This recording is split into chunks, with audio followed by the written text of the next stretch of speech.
parler beaucoup, manger l'argent, voyager beaucoup seulement, mais travailler beaucoup, créer des choses, emploi des jeunes, non, non, non. Les dirigeants africains, les dirigeants sont comme ça. Les grandes gueules. Très heureux de vous retrouver, mesdames et messieurs, en ce mardi, nous sommes le 8 septembre 2020. Bienvenue, si c'est maintenant que vous nous rejoignez sur Radio Espace. Vous nous regardez également sur Espace TV en simultané. Plusieurs mots s'offrent à vous, évidemment, pour interagir sur nos sujets. Soit vous partez sur Twitter, ça se passe là, ce que je vous recommande d'ailleurs fortement. Hashtag Espace GG. Et la nouveauté, évidemment, aussi, c'est que cette émission est diffusée également sur Twitter, mais aussi sur Facebook. Vous avez plusieurs moyens, évidemment, pour interagir sur nos sujets. C'est aussi cela, les grandes gueules, mesdames et messieurs. Vous nous écoutez à la radio, le numéro pour nous envoyer des SMS, c'est le 00224 657 39 13 13. Sinon, vous nous envoyez tout simplement le hashtag Espace GG. Avec plaisir, nous allons prendre en compte vos messages dans notre émission Les GG avec cette équipe pour votre plus grand bonheur. Vous nous écoutez à la région, du côté de Forêt, du côté de Zérékoré sur 99.7, même fréquence à Bokeh. L'abbé écoute Radio Espace à travers 99.7. Si vous êtes du côté de Cancan, 99 tout simplement en modulation de fréquence. Mesdames et messieurs, jusqu'au port de 11h, nous vous donnons l'essentiel de l'actualité avec vous et Roby qui nous rejoint. Bonjour mon cher Roby. Bonjour à tous. Bonjour Ahmed Kourouma. Bonjour à tous. Madame Hiro, bonjour. Bonjour Lamine, bonjour à tous. Voilà, on s'intéresse évidemment à ces manifestations, il faut le rappeler. Hier, du côté de Bonfi, on a vu... du côté de Lansana aussi, un peu plus tard la nuit, une manifestation... Selon les informations qu'on a anti-troisième mandat, est-ce que c'est vrai ou c'est pas vrai? En tout cas, ça reste à vérifier. Ce qui reste clair, c'est que la circulation était bloquée à Bonfi. Hier, depuis le matin déjà, les jeunes avaient été en train d'en découdre avec les forces de l'ordre, ce qui a créé un embouteillage monstre du côté de l'autoroute. Et puis un peu plus tard le soir, on a appris que du côté de l'Ansanaya, et puis il y avait des images qui circulaient aussi en parlant de Bokeh, donc des manifestations sporadiques comme ça à travers la ville et un peu à l'intérieur du pays. Selon les informations, ce sont des gens qui sont pas pour le troisième mandat du professeur Alpha Condé. Ouais. Allez, ça vous inspire quoi tout ça, Ahmed Kourouma? Il y a eu des manifestations aussi à Kaloum. Je crois hier, Kaloum a été bloqué à cause de la... c'est plutôt la cohorte de Célou Dalen Diallo qui a créé... Il y a eu des gaz lacrymogènes qui ont été tirés. Enfin, bon voilà quoi. C'est le truc habituel. Ouais. Bizarre. Après son dépôt de candidature à la Cour suprême, Célou Dalen Diallo a pris direction pour la ville. Et selon les informations qu'on a, ces militants ont été bloqués du côté du pont 8 novembre. Lui, il a pu passer, il est allé du côté de la ville, il a drainé du monde. Et selon les informations aussi que nous avons reçues, il y a eu des slogans qui ont été scandés du côté de Kaloum, par les habitants de Kaloum, par les habitants de Kaloum, en sous Alpha Yo, Seloufa. Alpha Yo, Seloufa. J'ai adoré le slogan. Alpha Selou est venu. Donc il a drainé du monde du côté de Kaloum. Bien, allez-y Madame Hiro. Ça vous inspire quoi tout ça? Je veux dire que ça commence bien. Il faut s'attendre à des situations comme ça. C'est en période de campagne. On suppose que les deux mandats réglementaires sont terminés. Donc, ceux qui veulent s'opposer au troisième mandat se disent que c'est le moment de le faire. Et on a notamment vu des gens qui disent être sortis parce que leurs Kuntigi ont été attaqués du côté du Breka, notamment parce que vous vous souvenez, c'est un peu lié à cela. Parce que ils se disent que c'est pas normal ce qui s'est passé. C'est notamment une atteinte à la liberté de réunion. Effectivement. La mine, c'est un droit constitutionnel. Des gens peuvent se réunir, des associations peuvent décider de se réunir. Et vous vous souvenez, c'est le Kuntigi notamment de la Basse-Côte et la Serona, mais aussi d'autres Kuntigi des autres régions se sont réunis là-bas, mais ils ont été empêchés notamment parce que c'était dans le domicile privé du Kuntigi de la Basse-Côte, l'un des Kuntigi, parce qu'il faut le dire maintenant, et là Serona, ils ont été gazés et empêchés de sortir pendant plusieurs heures. D'aucuns se disent que c'était pas normal, donc c'était l'une des raisons des manifestations d'hier. Des manifestations qui ont créé d'énormes bouchons, comme Roby l'a dit, dans la matinée, mais aussi dans l'après-midi du côté de Tombolia, de Lansanaya, mais aussi de Kenya. Et vous, comme d'habitude, des concessions ont été violées. On a vu un jeune notamment qui était blessé au nez, d'autres personnes qui ont été agressées dans leurs concessions, comme à Bonfi, comme les forces de l'ordre le font souvent. Et je pense que les choses, c'est une répétition en Guinée, une redondance. On vit toujours la même chose. Sinon, les manifestations se font dans la rue. Ouais. Je pense qu'il faut interpeller les gens qui sont dans la rue et éviter de violer les concessions. Ouais. Mais le plus souvent, c'est ce qui se passe, comme le cas d'hier de certaines personnes qui ont été blessées, agressées jusqu'à leur domicile. Ouais, c'est très grave. Moussa Mouissila, bonjour. Bonjour Lamine, bonjour à tous. Ça vous inspire quoi tout ça, ces manifestations spontanées? Hier, j'ai regardé votre journal. Voilà, on se dit, ça sent mauvais. Ben, il faut s'y attendre lorsque l'on prend les rênes de ce pays et que la gestion ressemble à ce qu'elle ressemble aujourd'hui en termes de gouvernance. Je pense que il faut s'attendre à ce que des citoyens sortent pour dire nous on n'est pas d'accord. Ouais. Et c'est tout à fait normal. Ouais. Maintenant, entre la force qui est employée et l'ardeur de la manifestation sur le terrain, je pense qu'il y a une sorte de disproportion qu'il va falloir revoir. Nos forces de l'ordre, elles aiment beaucoup plus montrer des muscles que de la pédagogie. Et cela se fait en fonction des zones aussi. Quand on en parle, on dit, ben, écoute, vous faites dans une sorte de sectarisation du pays et tout cela, mais la vérité, elle saute aux yeux. Ouais. Alors, il faudrait apprendre cela parce que il y a des formations qui sont données sur les droits, sur des cours qui sont donnés notamment dans les écoles de la gendarmerie, de la police, sur les droits humains, le respect des droits humains, comment maintenir de façon pacifique une manifestation, comment encadrer,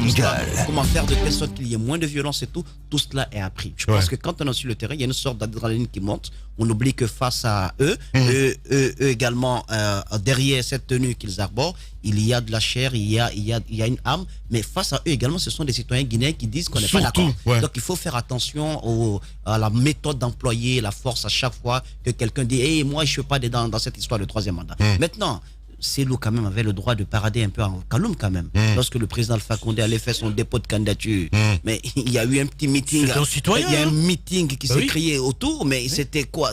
Mais il y avait un dispositif extraordinaire. On me dira oui, c'est le président en exercice. D'accord, mais en même temps, lorsque le principal parti d'opposition aussi, je ne parle pas de celui qui est chef de file à l'Assemblée nationale, mais lorsque le principal parti d'opposition extra-parlementaire décide son président décide d'aller faire le dépôt de sa candidature, c'est normal quand même qu'il y ait une sorte de jouissance de cet acte de candidature. C'est tout à fait normal. Il faut éviter le pouvoir d'éviter de montrer des signes de frilosité, des signes de fébrilité, parce que ça dénote d'une sorte de peur. On dit, ben écoute, la course devient sérieuse.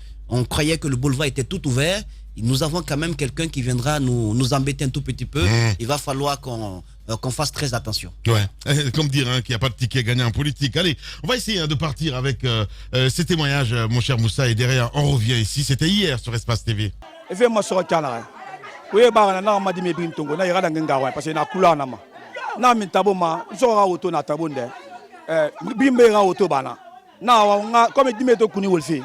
nga tol tungo nga sasa vitrement e far nane e to fa gaz blafi na kenna na go ingia ma bet muso ti na nabi na sa fi kandadi eska na to na de balanfi kandadi ku eska esa na de binama donc mba na bangu ku nda me dang fi ne mba na su fi mba me ko na ma frère na yimu na sojama na ndanga ma kono grave ne ba ma no ma di me bi nga kibe na su bangu ku non abeta faska non yimu no baskadi ndamba o bere kei mba fa mba présenter o wa ina flam na sensibilisation alko tout petit nombre resté des canards ala na musama donc le gande lana maintenant kolon nya fo na ma bop nya fa bop atonga kastunga asinywema misana kangu sotori asinge na gi wa fala ba asinge na gi kabanta na sorti na kwa nakiri ngutala ngere maso di ku ya sura man ba na ba kwa nakiri na ma ka ta do kwa nakiri asinge na gi soare so fanta ma fokala ha fa madi ko yibula amma ma di sugu ndati ko yibili chauffeur na ta siankani madi kama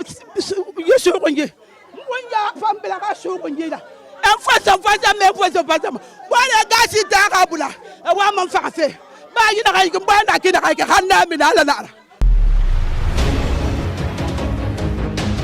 Les vrais gens qui témoignent d'une manière, d'une ardeur incroyable, on sent sur cette dame dans une colère incommensurable. Elle dit qu'on a explosé la tête de son enfant. Ce que je veux dire, c'est ce que Moussa Moïse expliquait tout à l'heure là.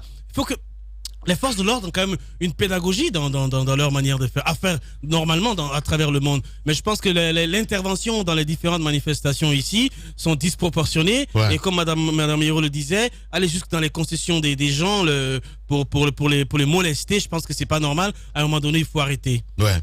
Allez, mon cher Tamba, bonjour. Bonjour Lamine. Bienvenue. Bonjour à tous, merci. Voilà. On a écouté les vrais gens, ce monsieur qui a expliqué un petit peu tout ce qui s'est passé. Madame on l'a rappelé de toute façon. En fait, je vais certainement dire 3 choses. La première, c'est tenter de convenir d'un constat. Le malaise s'exacerbe. Un peu partout, pour une raison ou pour une autre, on descend dans la rue. Et vous êtes en train de voir qu'à partir de 2010, on ne sortait pas banalement dans la rue. Le concept même de manifestation est totalement galvaudé aujourd'hui. C'est tellement devenu la coutume. Et dans un contexte de gouvernance où il n'y a pas d'interface pour recueillir les aspirations, pour recueillir les récriminations, les frustrations des populations, on a trouvé dans la rue le seul canal qui puisse fonctionner, que l'on puisse entendre.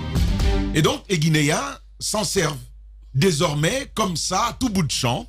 Dès qu'il y a un petit problème, on sort. Même quand vous cognez quelqu'un dans la rue aujourd'hui, vous vous arrêtez pour régler la chose, vous pouvez y laisser la peau. Parce que tout simplement, on sait que l'institution d'État ne fonctionne plus. Absolument. Il n'y a pas de mécanisme, connu ou pas connu en tout cas, qui puisse permettre justement que le Guinéen, celui qui est là-bas dans le fin fond, puisse obtenir, que ses préoccupations puissent obtenir écho auprès des gouvernants. Le concept de manifestation galvaudé, du fait de l'exacerbation de la crise, du malaise, de la désillusion. Et il faut insister sur ce terme-là. Professeur Alpha Condé est venu, on l'a présenté comme celui qui vient avec une culture française. Et il faut dire que je pense qu'aucun autre président n'aura la chance du professeur Alpha Condé. Vous savez, c'est très facile de bien faire quand tous les autres avant soi étaient médiocres. Vous vous rendez compte? Il vient prendre le pays après des militaires qui l'ont conduit, comme vous savez. Ça aurait été plus facile pour le président Alpha Condé de faire les choses différemment, d'unir les Guinéens et de nous laisser un meilleur pays. Surtout qu'il avait ce bénéfice, la confiance, justement ce crédit de confiance. Oui. Mais il en a fait ce qu'il en a voulu. Et à mon avis, ça a été une très très mauvaise utilisation de ce bénéfice-là. Donc c'est la première chose. Mais de l'autre côté, les forces de l'ordre, voyez un peu la banalisation de l'excès. Ouais, de la violence. Vous voyez un peu, il y a de l'excès dans leur façon d'intervenir. Pour la simple raison, moi j'explique ça humainement. Depuis 2010, ils sont dans la rue. Matin, midi, soir. Ils sont fatigués. Dès que ça commence, ça arrive. Ils sont fatigués. Alors, même vous, avec votre enfant, quand vous avez cesse, tu as dit une fois cesse. Tu as dit une deuxième fois cesse. À la troisième fois, c'est un coup que tu vas utiliser. C'est vrai. Et donc, les manifestants, ils se disent, ceux qui manifestent là, il faut qu'on leur montre qu'on a du muscle. Ils espèrent, par cette façon, amener le Guinéen à renoncer. Le dissuader. Justement, je pense que la démarche, elle est plutôt dissuasive aujourd'hui. On veut avancer de cette façon-là. Elle est surtout, extrêmement sécuritaire. Je ne justifie pas. Je tente d'expliquer. Et donc, on leur a appris ce qu'il faut faire. Ils savent ce qu'il faut faire. Mais certainement, ils se disent ça, c'est chez les Blancs que ça marche. Chez nous, là... Non, les grandes gueules. Non, je veux terminer. C'est trop facile. Écoutez, je ne justifie pas. Mais si, c'est tout comme. Non, je ne justifie pas. Ce n'est pas une justification. C'est une explication. Les grandes gueules. Permettez-moi juste de terminer. Vous allez dire ce que vous en pensez. Moi, je comprends. Vous allez dire ce que vous en pensez. Je ne suis pas en train de dire qu'ils ont le droit. Non. Je suis en train de tenter de comprendre, c'est tout. Et je pense que humainement, c'est un type de comportement qui peut intervenir. La troisième chose, parce que j'ai dit que j'en avais 3. La troisième chose et la dernière, la mine, que se passe-t-il? Dans l'espoir. On a hâte de savoir la troisième. La troisième chose, je pense que... Allez, c'est bon. Allez-y, Tamba. On l'a dit plusieurs fois. Depuis plusieurs années que nous faisons cette émission, on l'a dit plusieurs fois. Je pense que c'est important de le rappeler, en espérant que pour une fois, on puisse être entendu. Le président de la République doit entendre ça. Il est dans une sorte de bulle. Parce que c'est un véritable message qui lui est envoyé. même les gendarmes qu'on déploie sur le terrain, quand ils doivent y aller, ils disent aujourd'hui encore ça va se passer. Ouais. Ils sont fatigués. Oui. Ils sont fatigués. Oui. Mais le professeur Alpha Condé est là-bas, prisonnier de ses oreilles. Ouais. Des gens viennent lui dire un discours qu'il aime entendre. Et le chef en Afrique, surtout à cet âge-là, il aime entendre de belles paroles. C'est vrai. Il a eu toute la vie pour entendre de mauvaises nouvelles. Et quand on a vieilli, on veut entendre de très très belles paroles. Oui, c'est ça. Et je pense que et les gens, ils le font très très bien. Ouais. Quand on dit, monsieur le président, tout le monde est derrière moi. Tout le monde. Le caca est ici. Et donc désormais, il y est. Ouais. Malheureusement, ce qui se passe dans la société, pour aller un peu plus loin, les autres pourront s'étendre là-dessus, pour aller un peu plus loin, ce qui se passe dans la société, le fossé, il s'élargit de plus en plus. Ouais. Vous voyez qu'il y a une minorité qui continue de s'enrichir avec grande insolence. Une minorité minuscule qui s'enrichit au quotidien, pendant que la paupérisation gagne du terrain dans la société. Si on pouvait gagner avant un sac de riz un peu plus facilement, aujourd'hui ce n'est plus le cas. J'ai écouté pour le ce matin, Guinéen. même le transport des élèves et tout ça avec et là-dessus, la dernière phrase, une phrase. Oui, une phrase complexe. Oui. Alors, ce qui se passe, c'est que vous vous rappelez avec la caravane de solidarité et que l'on a apporté il y a ces images-là où vous offrez un sac de riz à un père de famille devant ses enfants et qui fond en larmes. Ouais. Ça ne lui est jamais arrivé. Ouais. C'est un peu pour dire que si le président de la République pouvait entendre ça, bien, le cri de la pauvreté, le cri de la tristesse, et on nous vend Agnès, surtout le cri de la déception. Bien, allez-y Moussa Moïsi là. Voilà. Oui, l'une des pathologies de la gouvernance actuelle, je pense, c'est l'absence de dialogue. Ouais. Le dialogue social et politique n'est pas du tout promu. Comment on peut comprendre qu'un président qui quand même exerce, qui préside aux destinées de ce pays depuis 10 ans, comment comprendre qu'on ne mette pas en place des mécanismes solides, des mécanismes inclusifs qui permettent à tous les fils de ce pays, à l'élite, de se parler autour de la table, et que le dialogue. Ce qui sortira de ces réunions, de ces entretiens, que cela puisse être appliqué. Il n'y a pas de dialogue. Ouais. C'est-à-dire que vous avez une gestion à la tête du pays qui a la même posture que l'opposition qui est dans la rue. C'est-à-dire que l'opposition se braque, dit écoute, on laisse tout tomber, nous n'y allons pas, nous ne voulons pas parce que la gouvernance elle est très mauvaise, et puis à la tête du pays on dit écoute, si c'est comme ça, nous aussi on s'en fout, restez dans votre coin et puis on continue. Comment gérer un pays dans une situation pareille? Vous qui présidez au destin de ce pays depuis 10 ans, vous avez, quoi que l'on dise, quelques acquis. Vous avez au moins posé une première pierre quelque part. On a tellement répété ça ici. Même si la première pierre n'est pas achevée. Vous avez des édifices, vous avez des infrastructures publiques, vous avez un acquis, quoi qu'on dise. Mais vous ne pouvez pas avoir le même tempérament que celui qui est dans la rue, que celui qui est dans l'opposition. Je pense que c'est quelque chose à revoir. On est obligé d'attendre que Ibn Chambas dépose son avion sur le tarmac de Conakry-Bessia pour qu'il vienne dire mais qu'est-ce que vous faites, parlez-vous. Aujourd'hui, il n'y a même pas un début de dialogue. Un début de commencement, il n'y en a pas. Je pense qu'il faudrait revoir cette situation. Le chef de l'État prouve par cette attitude que sa volonté, c'est d'atteindre l'objectif qui est visé. Quoi qu'il advienne, quoi qu'il se passe, l'essentiel, c'est que ce troisième coup-là puisse passer. Voilà. Allez-y, Madame Hiro. Non, mais ce que je veux dire, on a cultivé la violence dans ce pays, notamment que ce soit du côté des manifestants, des gens qui en ont marre, qui sortent pour exprimer leur indignation, mais aussi du côté des services de sécurité. Je ne suis pas d'accord avec Tamba quand il dit que oui, c'est une façon de dire arrête une fois, arrête deux fois, mais ça a toujours été violent, Lamine. Vous vous souvenez, au lendemain de la présidentielle de 2010, quand le chef de file de l'opposition est rentré, il y a eu des morts. Il y a eu notamment un mort. Ça a commencé par là. C'est ce qu'on a vécu en 2009, bien avant que l'actuel président n'accède au pouvoir. Ce qui aurait pu être possible, c'est que l'actuel président puisse remédier aux antécédents, aux violations des droits humains qu'on a vécues, notamment ce qu'on a vécu le 28 septembre 2009. Il aurait pu venir lors d'une première manifestation, dès qu'une tête tombe, il sanctionne, il arrête l'auteur, il le juge et il le condamne. Cela aurait pu dissuader les services de sécurité. Mais vous avez pu le remarquer, c'est par endroit. Ça dépend de la zone où on manifeste. Regardez ce qui s'est passé récemment avec c'est des responsables en quelque sorte coutumiers, ce qui s'est passé à Dubreka. Oui, effectivement. Avec Serona. Avec Elage Serona. Est-ce que ça en valait la peine? Justement. Cela aurait pu passer inaperçu. En fait, ce pouvoir, je ne sais pas, des gens autour du président, justement, qui veulent rapporter la bonne parole, alors que ce n'est pas ce qui se passe dehors, l'ont toujours induit en erreur. C'est un état policier aujourd'hui. Je me dis qu'il y a certaines manifestations qui ont pu se faire ici sans qu'il n'y ait une goutte de sang, sans qu'il n'y ait une égratignure.